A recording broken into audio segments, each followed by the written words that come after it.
So ating next, try naman natin na ito, may customer ako, nag-gauge oil dito ngayon lang. So pa-testing din daw. So testingin natin, pagbigyan natin kasi marami rin naman nagre-request niyan, uni oil. Sabi ko sa inyo, kung ano lang dumating na lang, issue lang natin, testingin natin. Pero, cut off na po tayo, hanggang ngayon lang tayo magte-testing. Tapos na po tayo sa testingan kasi hanggang doon na lang ang kaya natin. Bukas wala na. Sa masusunod na araw na siguro, focus naman tayo sa ibang bagay, no? So, testingin muna natin to, last oil na testingin ko. New spot, clear.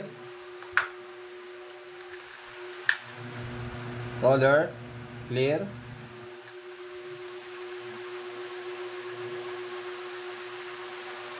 Ating oil pan.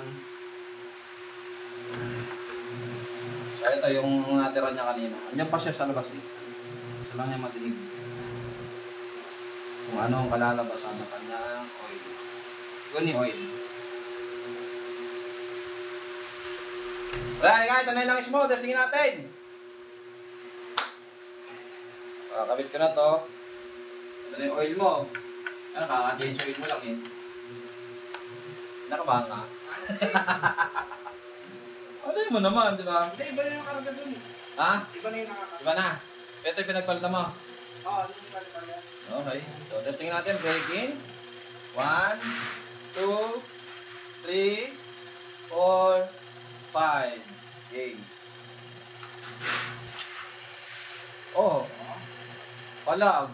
Kasi pag pangit, ano agad eh. Ngit-ngit agad siya na pangalawa. Oh, palag. Pangatlo, nagpalit ka pa. Oh, palag. Pang-apat. Oil company kasi ito eh. Pang-apat. Oh, diba? Yun yung usual eh, 4.